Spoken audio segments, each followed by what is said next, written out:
നീ എന്താ ഉദ്ദേശിച്ചത്? ഉസ്താദെ സന്താന സൗഭാഗ്യം ലഭിക്കാന്. ഞാനങ്ങനത്തെ ആളൊന്നല്ല. അത് ഉസ്താദെ ഞാൻ അതല്ല ഉദ്ദേശിച്ചത്. ഈ മലപ്പുറത്തും പാലക്കാടൊക്കെ ചില ഉസ്താദുമാരല്ലേ ഓലെ പരിപാടിന്റെ മുന്നിൽ ഈ വെള്ളമൊക്കെ വെച്ചിട്ട് നിങ്ങളെ എന്ത് പരിപാടിന്റെ മുന്നിൽ വെള്ളം വെക്കുക? അല്ലല്ല അതല്ല ഉസ്താദെ, ഓല് ചെല്ലുന്ന പരിപാടി മൊബൈലിൽ വരൂലേ, ആ മൊബൈലിന്റെ മുന്നിൽ ഇങ്ങനെ വെള്ളം വെച്ചിട്ട് ആ വെള്ളം കുടിഞ്ഞാൽ ഇങ്ങനെ കുട്ടികൾ ഉണ്ടാവുമെന്ന് പറയുന്നത്, അതാണ് ഞാൻ ചോദിച്ചത്. ഓ ഉസ്താദ് ഉസ്താദെ, ഞങ്ങളൊന്ന് പാലക്കാട് പോയിട്ട് ആ ഉസ്താദിനെ ഒന്ന് കണ്ടാലോ എന്ന് ആലോചിക്കുക. അതിലും നല്ലൊരു വഴി എനിക്ക് ഞാൻ പറഞ്ഞുതരാം. അതെന്താ ഉസ്താദെ? ഗർഭിണിയായ ഒരു പൂച്ചേനെ നിങ്ങളെ വീട്ടിൽ വളർത്തുക. അത് പ്രസവിക്കുന്നതിന് മുന്നേ നിങ്ങളെ ഭാര്യ ഗർഭിണിയാവും. സത്യം? പിന്നെ സത്യമല്ലാണ്ട്. അല്ല അതിനിപ്പോ ഗർഭിണിയായ പൂച്ചേനെ എവിടുന്ന് കിട്ടൂ? ഗർഭിണിയായ പൂച്ച നമ്മളെ കുലുസുവിന്റെ വീട്ടിലൊരു ഗർഭിണിയായ പൂച്ച ഉണ്ട്. ഓല അതിനെ പൊന്നു പോലെ നോക്കുന്നത്. ഉസ്താദെ ഞാളും അതിനെ പൊന്നു പോലെ നോക്കിക്കോളാം. എന്തായാലും ഞാൻ ഓലോടൊന്ന് ചോദിച്ചു നോക്കട്ടെ. പിന്നെ ഓല അതിനെ കുറെ പൈസയും കൊടുത്ത് വാങ്ങിയതാ. നിലത്ത് വെക്കാണ്ട് ഓല അതിനെ കൊണ്ടു നടക്കുന്നത്. ഉസ്താദെ ഞാളും നിലത്ത് വെക്കല, ഞാളും നിലത്ത് വെക്കാണ്ട് എന്നെ കൊണ്ടു നടക്കാം. ഞാനൊന്ന് സംസാരിച്ചു നോക്കട്ടെ.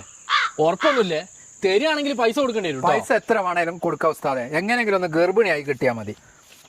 ഇതാ ഇത് 2000 അഡ്വാൻസ്, ബാക്കി 8000 കൂടി ഞാൻ തരാം.